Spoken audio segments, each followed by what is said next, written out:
Un nākamā viesa lektora šodienas pasākumā ir Linda Liepiņa, Roba skolas veidotāja, idejas autore un dibinātāja. Šodien viņas tēma bija STEM tehnoloģija, veidotā mācību procesu revolūcija. Cik spēcīgs vārds. Linda, man liels prieks tevi redzēt šodien. Es sagatavoju pāris jautājumus tev, mūsu auditorijai, kura diemžēl nav tikusi šodien uz šo lielisko pasākumu. Parunājam nedaudz pie kameras, pastāstam mūsu skatītājiem, kas ir bijis. Skatos, tev ir brilles un viens no aktuālākiem jautājumiem. Ar ko tad viņas atšķiras, ar ko ir šīs brilles labākas? Es paklausījos vienkārši blakus, ko skatītāji jautā, padalies. Tātad virtuālā realitāte mācību procesā ir ienākusi jau dažādos veidos. Piemēram, augstskolās gan helikopteru vadīšanu apgūst virtuāli, gan jūrniecībā apgūst dažādas lietas par kuģiem virtuāli. Un tagad tas process nāk iekšā Latvijā arī 1. līdz 12. klasē. Šīs ir Class VR. Avantis, Lielbritānijas ražojums, un kā tās atšķirās no citiem uzņēmumiem, ir, ka pirmkārt tās ir radījuši skolotāji skolotājiem. Un līdz ar to viss tas radīšanas process ir bijis ap to, lai mācību process ir produktīvs un efektīvs, lai skolotājiem ir viegli kontrolēt darbību klasē. Tātad, ja uzliek brilles, var uzreiz redzēt portālu, kur ir izvēle pagrozoties riņķī, un tad varētu izvēlēties konkrētu epizodi, ko es tur šobrīd esmu ielikusi. Wow. Un skolotājiem visu laiku ir pilna kontrole pār bērniem. Bērns nevar viens pats pāriet no epizodes uz epizodi. Visi skatās kopā, piemēram, ja tā ir bioloģija, visi skatās kopā elpošanas sistēmu, kaulu sistēmu, asinsrites sistēmu. Ja? Un tikai tad, kad skolotājs to atļauj, tad bērns var pāriet uz citu kaut ko. Otrkārt, skolotājs redz, kad bērns skatās vai neskatās. Ja bērns jau zaudē fokusu, skolotājs var mainīt tēmu, ja? Tādējādi uzturot tempu klasē, vai pretēji, ja bērniem vajag paskatīties ilgāk, skolotājs var samazināt tempu.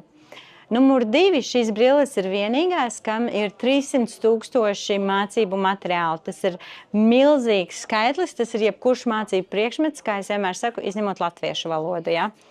Visu pārējo jūs tur atradīsiet arī Latviju, Ropažu baznīcu, Melngauju namu, dziesmu svētkus, jebko jūs tur atradīsiet arī no dažādas Latvijas saturus. Protams, zinātnes, matemātiku, inženieru zinātnes, bioloģija, ķīmija, tas vispār tur būs dažādām vecuma grupām. Un, lai arī ir analogi, ļoti iesaku izvērtēt uzreiz satura daudzumu, jo iedomājieties, ja jums būs brilles ar 20 satura vienībām, ja jūs 20 reizes aiziet uz klasi, ar to arī tas beigsies. Ja ir 300,000, jūs to vispār nevarat iztērēt ne 4, ne 5 gadu laikā attiecīgi šajā skolā vai klasē. Un trešais, šīs brilles ir iespējams lietot ar vai bez joystikiem. Tātad iedomājamies, ja klasē sēž bērni, ja pa labi, pa kreisi, ja mēs te visi tagad ar joystikiem šitā sākam, kas tur notiek, traumu risks. Šīm brillēm ir vadība uz pie labās acis, ja, respektīvi labajā pusē. Un tātad, ja telpa pieļauj un gribās joystikus, tad izņem no kofera lieto joystikus, un ja savukārt sēž solos un apskatās bioloģijā, piemēram, sirdi un asinsvadus, tad joystikus ārā neņem un vada šādi, izmantojot vadības kontroli uz brillēm un netraumējot pa labi vai pa kreisi sēdošos.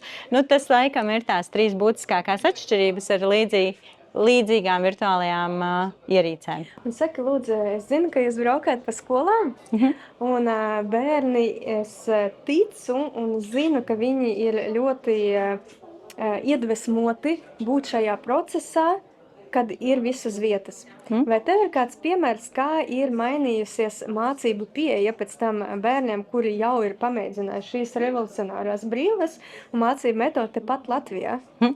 Kā jums bija? Nu, ir tā, ka mēs aizbraucam uz skolām un bērni saka, ka tā ir vispār labākā diena viņu dzīvē, un skolotāji paši saka, ka tas ir fenomenāli, ko var redzēt uz šīm brillēm, un šodien šeit pats satiku māmu, kuras bērns ir bijis pie mums centrā un arī teica tikai labus vārdus, cik tas ir forši, cik bērns ir bijis sajūsmināts, un ka skolotāji arī ir teikuši, ka pēkšņi lietojot šīs tehnoloģijas, izglītības tehnoloģijas, bērniem klasē ir absolūts klusums, jo viņu viss tā interesē, viņu tās tehnoloģijas piesaista, ja?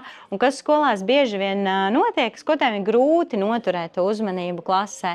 Un es vienmēr saku, kā tehnoloģija pats par sevi nav nekas īpašs, bet tā ir rīks, ka bērns iemācās vieglāk, vienkāršāk, ātrāk, ar prieku, jo viņam ir interesanti, viņš ar to podziņu staigā, viņš apskatās saules sistēmu, apskatās dažādas planētas, ja viņam vizuāli uzreiz ir priekšstats, saule bija tik milzīga un zeme ir attiecīgi šādi, pilnīgi vizuāli viņš to redz. Ja mēs pateiksim kilometros, bērns nekad to nevar vizuāli iedomāties vai uzreiz uztvert. Mums ir jāzīmē kaut kāda ļoti gigantiska saule uz tāfeles, piemēram, analogs.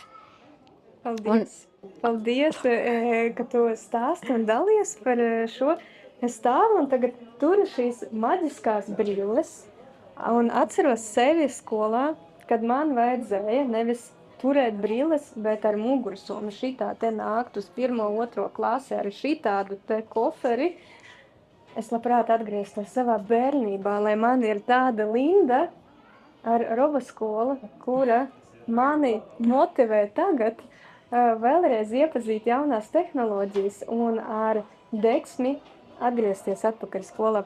Paldies tev liels par inovāciju, par to, ka tu esi atvedusi uz Latviju un ka tu turpini ar šādu iedvesmu strādāt ar bērniem. Mēs patiesībā iedvesmojāmies no Igaunijas un no Dānijas lielā mērā. Igaunijā ar šādiem koferīšiem skolotāji dotos uz klasēm, un šādām brillēm. Dānijā skolas solam blakus vienkārši stāvētu šādas brilles vai 3D pildspalvas. Un tas ir tas, ko mēs cenšamies atvest uz Latviju. Paldies tev! Paldies!